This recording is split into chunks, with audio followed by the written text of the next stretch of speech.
all of us are really in the business of making students not just have an educational experience, but getting to the starting line of feeling welcomed here. That we're not in the business of gatekeeping, we're in the business of empowerment. If you think a university education can provide value for you, how do we make that real for you? Bold ideas, inspiring stories, dynamic experiences. I'm your host, Dr. John Anderson, president of PennWest. Welcome to the Power of PennWest podcast. Welcome back to the Power of PennWest podcast. This is the final episode of season 3, and I'm excited to welcome today's guests, one of whom is completely new to the university as of last week. In this episode, we sit down with PennWest's new Vice President for Strategic Enrollment Management to explore how enrollment is evolving and why it's about so much more than numbers. Two members of PennWest administration also join us to discuss how enrollment management impacts the entire college experience. We'll dive into what enrollment really means today: access, equity, student success, and completion, and how expanding pathways through dual enrollment, transfer partnerships, and pipelines in nursing and education have led and will lead to outstanding outcomes. It's about transparency, shared responsibility, and building a university where every student has the tools they need to thrive. So with that introduction, we will introduce our three guests today. Darren Wagner, you're here with us. Thank you for joining us this morning. Thank you. And Darren, you joined PennWest as the Vice President for Strategic Enrollment Management, bringing more than 20 years experience in higher education and in the private sector. Most recently, you were at Rowan University, where you drove record enrollment, global partnerships through bold data-driven strategies. You've also spent time in a tech startup as a chief marketing officer, a Penn State adjunct professor, and you hold a BS and MBA from Penn State. That is quite a resume you bring to PennWest. Well, thank you. Thank you. Yeah, I've been fortunate to have a lot of opportunity and experience in my career in higher ed and in the corporate sector. We look forward to digging into that and introducing you to the campus community, both on campus and all over the world. Thank you. Thank you very much, Darren. We also have with us today Dr. Jim Fisher. Many of you who work on campus know Dr. Fisher well. He serves as our interim provost and vice president for academic affairs.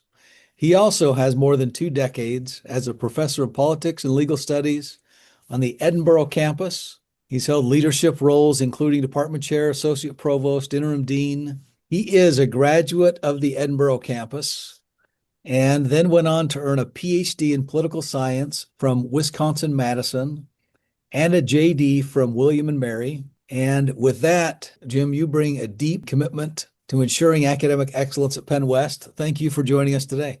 My pleasure to be here. Happy to be here at PennWest and looking forward to the conversation. Our third guest today is Dr. Susan Fenske. She serves as the Vice President for Institutional Effectiveness and Student Affairs.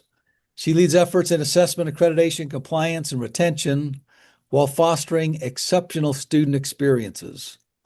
She is also the Chief Student Affairs Officer. Some of you may be listening, may not know what that is, but we'll dig into that in a little bit. She also oversees housing, wellness, career services, and campus life. She holds a PhD from Cardinal Stritch University and brings a passion for aligning strategy with student success. Susan, thank you very much for joining us today. Thanks for having me. I am looking forward to this conversation. Many of the people we've had on the podcast work across campus, have some affiliation with campus, but today we are going to look at the internal operations. We've got 3 members of the President's Cabinet here today. And we're going to talk a little bit about their roles and how we help shape the future of PennWest at this exciting inflection point in its institutional history. Let's begin by each of you sharing a little bit about what you do. Well, let's first, before we get into what you do on a daily basis, let's talk about your role, because some of the ways we organize things at PennWest are a little bit eclectic and a little atypical for an institution because we are a 4-campus institution and we're growing into what that looks like as we come out of integration. And so, Susan, let's start with you. Tell us a little about your role and how broad it is on campus. So I do, as the introduction said, I oversee a couple of different areas. Institutional effectiveness includes accreditation for the university and assessment efforts, as well as institutional research. And then I also oversee the entire student affairs unit. So that includes four broad categories, one of which is the auxiliary services for supporting our student experience, as well as budget development for the entire division. The next is student wellness and also student life, campus life activities, and also residence life. And all of those, again, are across all three of our campuses, and in some cases, all four. We support the online learners as well. The next area that I oversee is CORE, which is the Office of Community Opportunity, Responsibility, and Engagement. And the last group that I oversee are the university police departments across all three campuses. And so that is a lot, and a lot of areas that may or may not overlap together. Some of them make a lot of sense and are typically put together at universities.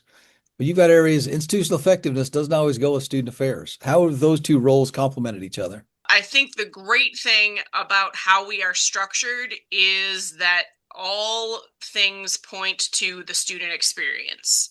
And while people might not associate institutional effectiveness and institutional research with a student experience, that certainly is not a student-facing unit, but what we do with data, how we collect data, and what we use as an institutional focus all funnels into and out of that unit. So aligning it with the student-facing components has worked very well for PennWest, especially on the heels of integration as we were forming who we are as an institution and where we're headed. Excellent. Jim, let's go to you next and talk to us a little about what a provost is. That's a position I've held a few times. It's a position I really value. And if you look at the history, provost has been used to describe people who oversee jails, people who start universities, people who oversee police forces. It's a term that's used all over the place. And when you're introduced as, yes, this is our provost, people have no clue what that really means. So let us into your world and your role. What is a provost? Sure. Well, really, a provost is sort of two things. One is it's really all about academics. So students come here to get an education and a credential and add value to their life prospects, right? And their family's life prospects. So how do we do that? It starts with academics. So what's the programming that we're offering at the university? And then how do we make that experience the best possible experience for the students? That's really what we're doing in academic affairs. So really, as a provost, you're doing a couple different things. One is you are working with the president, the rest of the cabinet, your faculty, and your stakeholders to have a vision for what the best possible complement of programming that you can provide for the students and for your community and your workforce. So it's really having kind of a vision for how you're providing value to students. And then kind of the provosting part also involves then the actual execution of that. So recruiting, supporting, and developing faculty, for example, all of the things you do in terms of student success and the support systems you have in place, like the library and Student Success Center and the Career Center. So it's really making sure that the operation of all of those things goes smoothly in pursuit of that vision you have for how to best serve the students in the region. Excellent. Thank you. You described that very well. Now, when you walk across the campus and say people say that's the provost, they will know what that means, at least somewhat about what that means. Darren, let's go to you next. You are new to PennWest, been here not long at all. You've probably had about enough time to find the office and how to get here and learn where to park. You're the vice president here for Strategic Enrollment Management. Tell us what Strategic Enrollment Management means at a university today.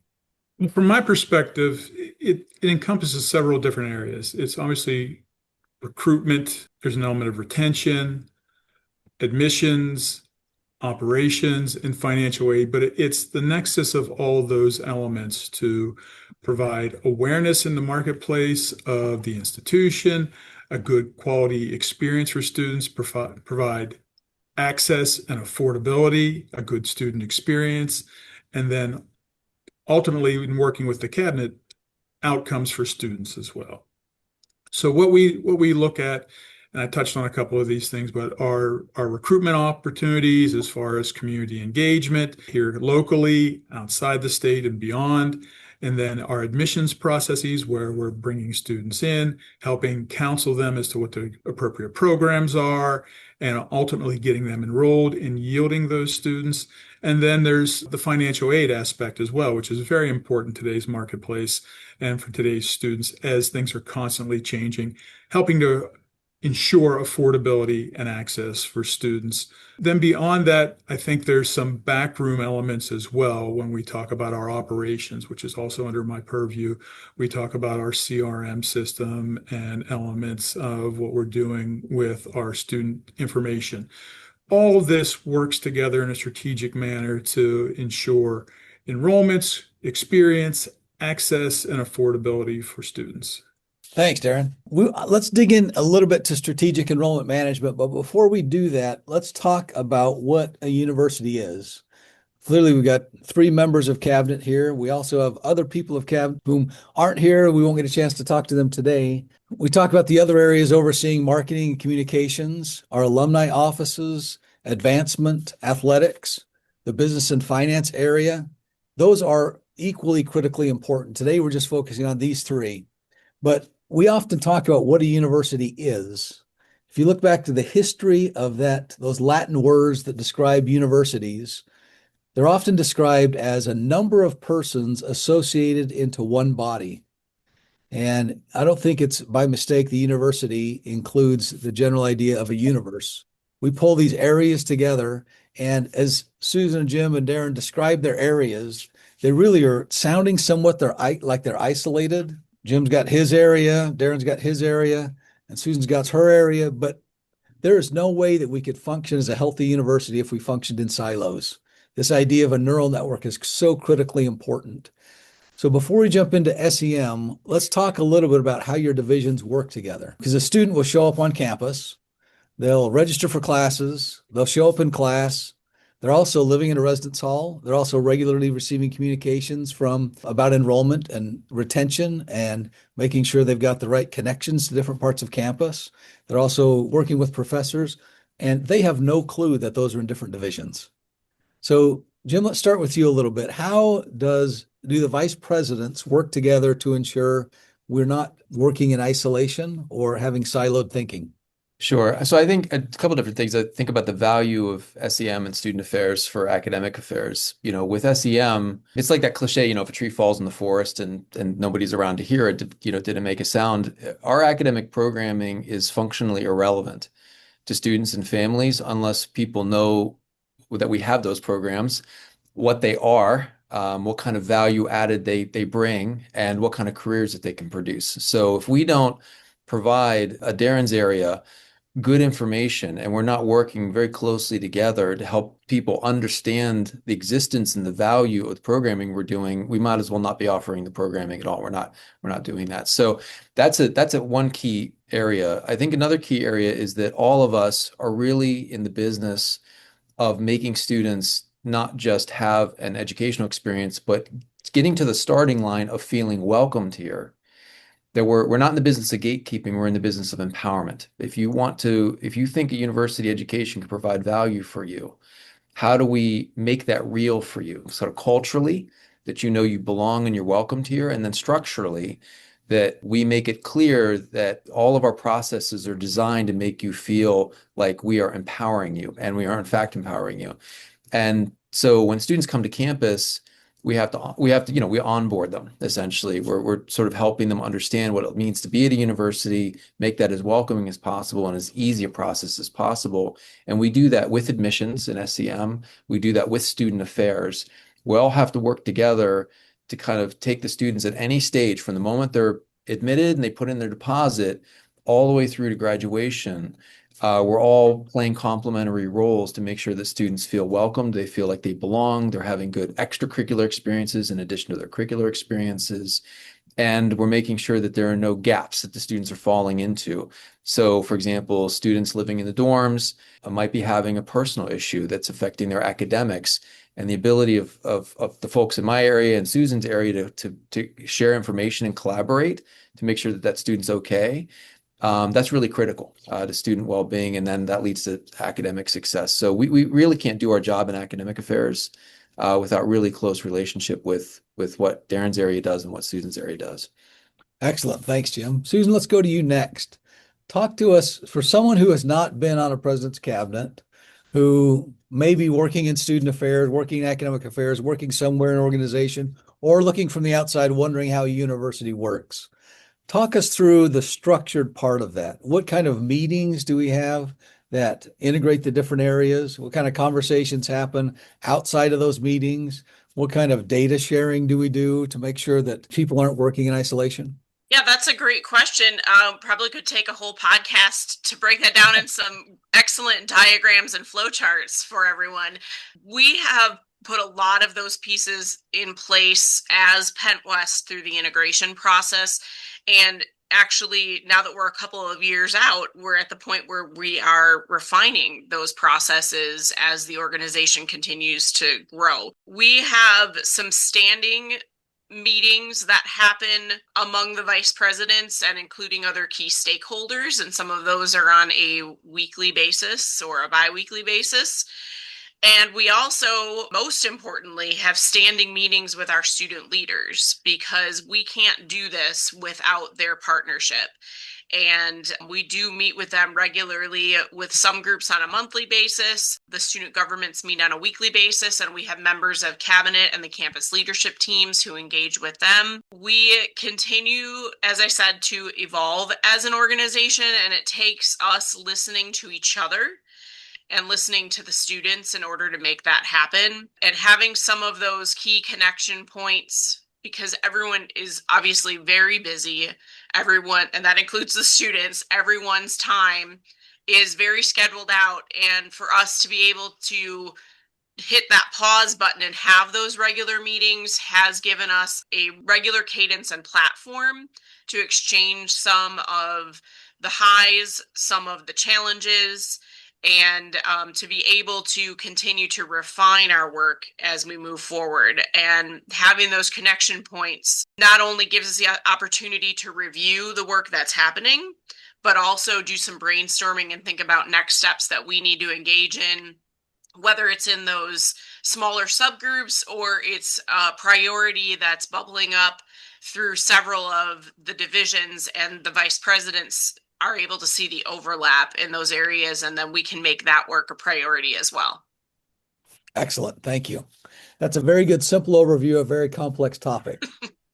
And I think sometimes people who want to work at a university may pick an area, like I want to work in housing or student development or whatever that might be. And they have this idea that they can receive a graduate degree, finish that experience, and get a job and just fill their role. And I think we do a disservice when we don't train them that that role is in a university, and a university is this massive collection of people, and no one works in isolation. Everybody has to work together because lives are complex, students are complex, the issues that we work on, the challenges that we face are all complex. And this collaboration is key to our ability to deliver quality student experience. Darren, let's go to you next and talk a little about what that collaboration looks like. We're getting a little bit into the details here, but when someone looks at how a university runs, someone could say that it's really up to enrollment management to bring in the students, then they just turn them over to academic and student affairs, let them take care of everything else.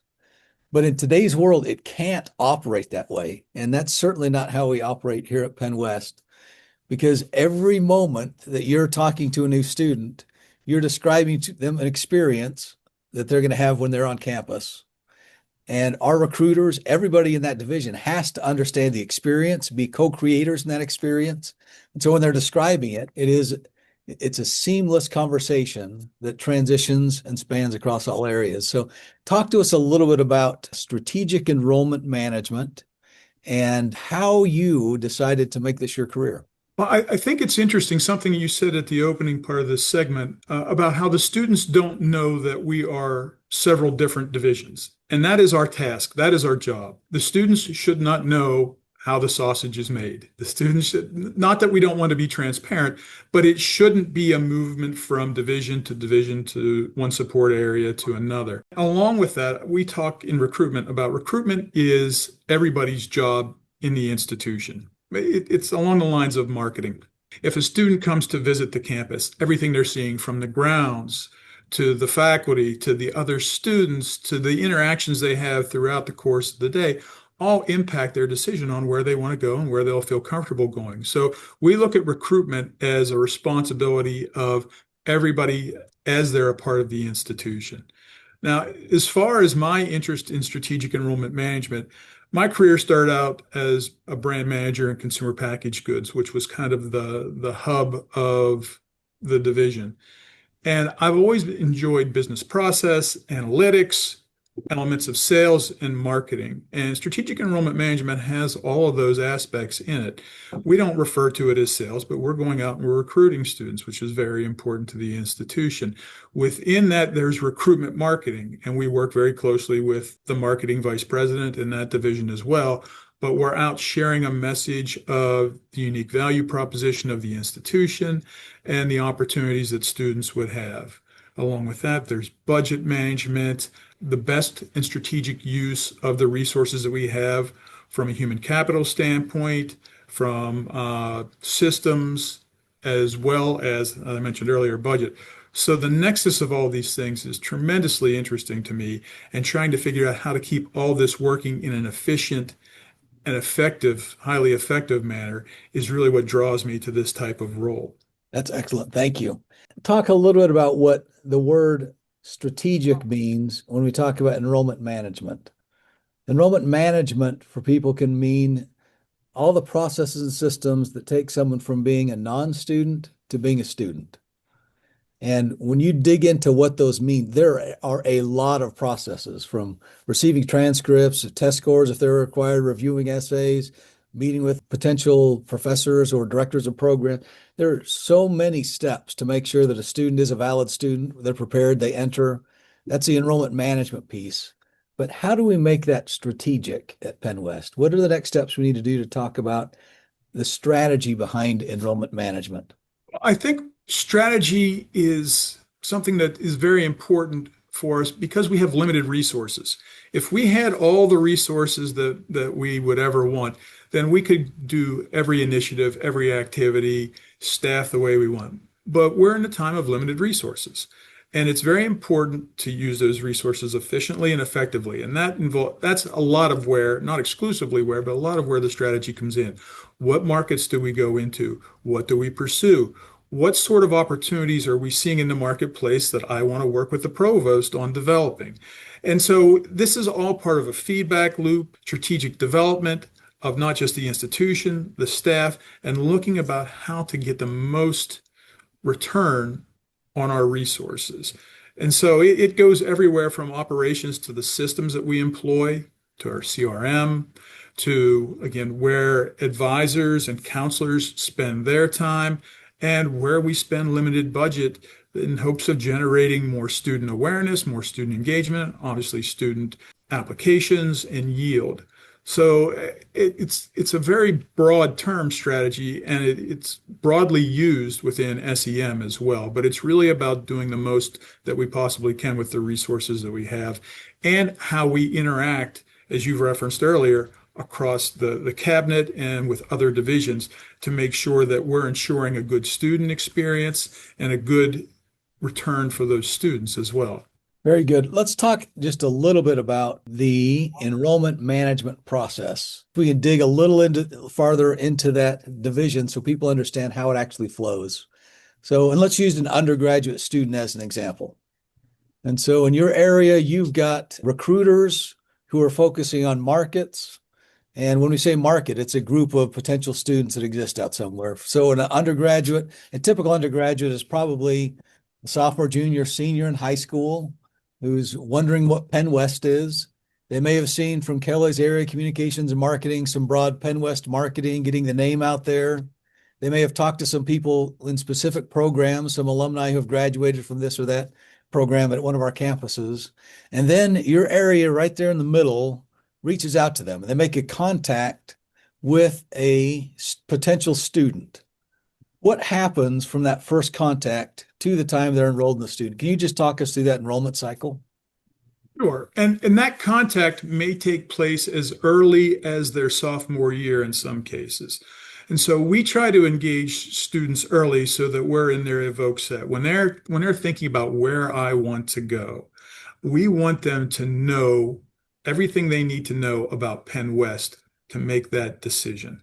So we engage them as early in the process as possible. And we also engage parents because parents are huge decision makers as well. Let them know about the opportunities, the resources, how we're going to work and care for their child.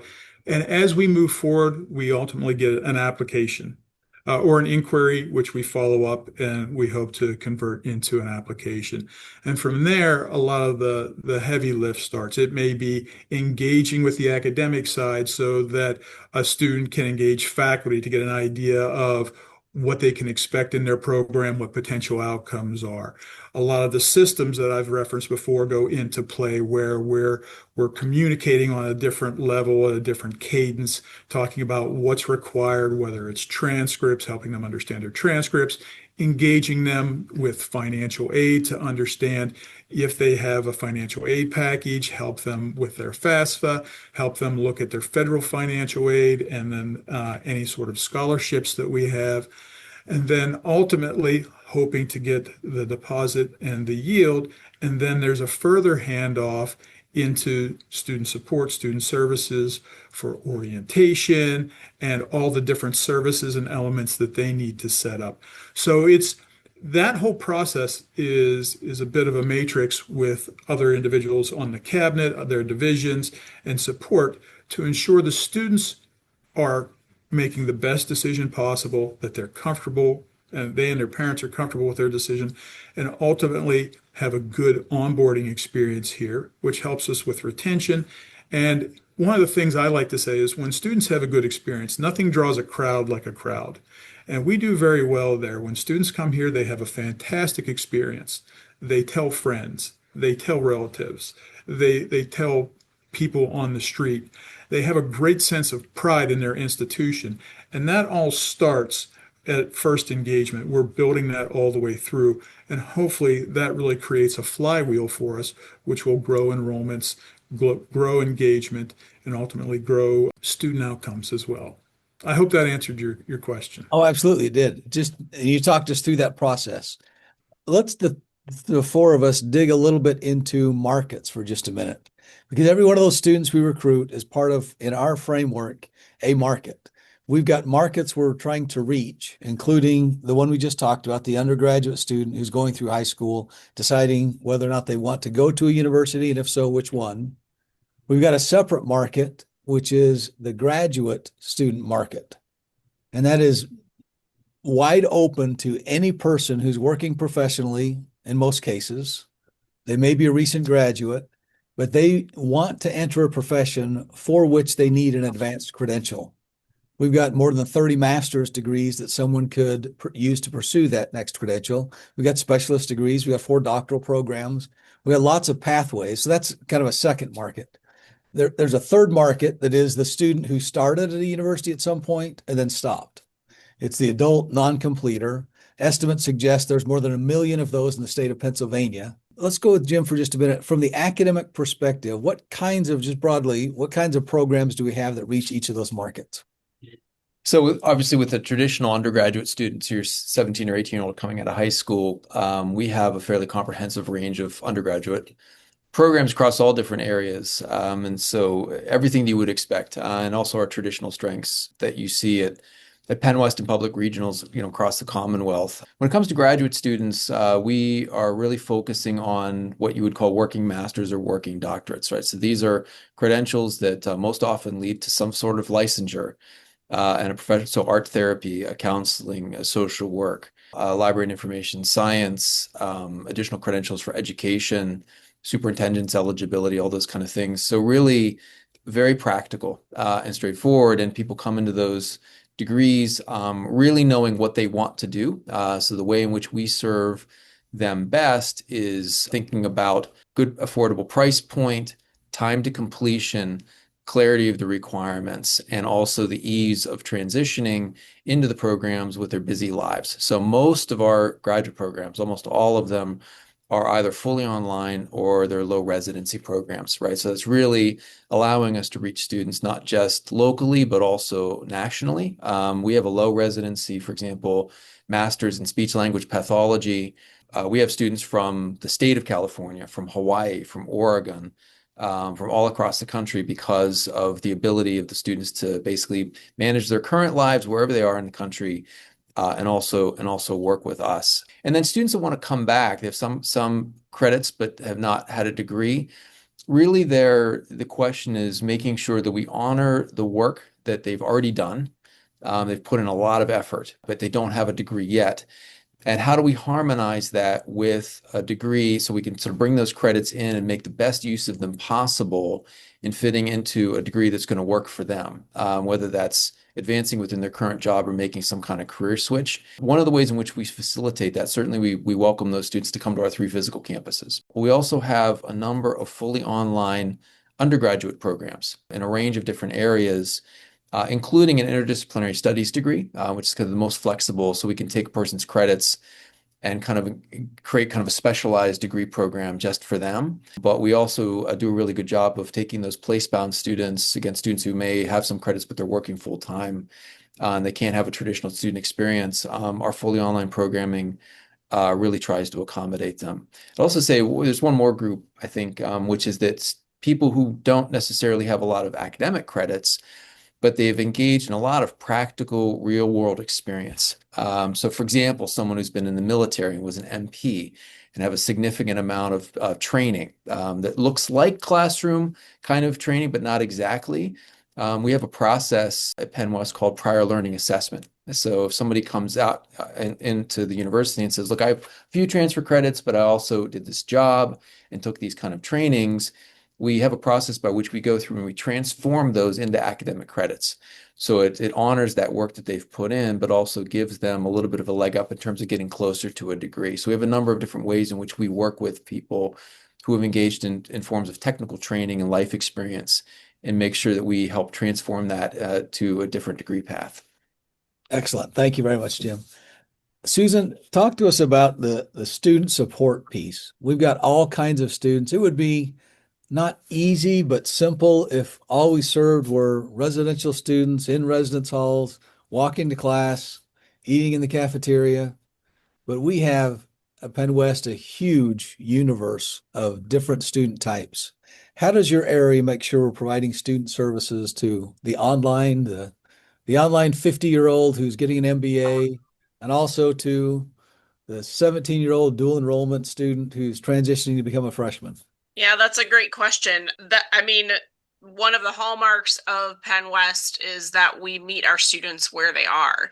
And that means that we have to have a relationship with the students to understand what their needs are. And that is one thing that we do extraordinarily well. For the size university that we are, we do operate as a small university in that critical way, that we really engage our students in and out of the classroom in a personal way so that we can determine the kinds of supports and services that they need in order to move to the next level. You asked before how we work as a cabinet or how we work from division to division to best support our students.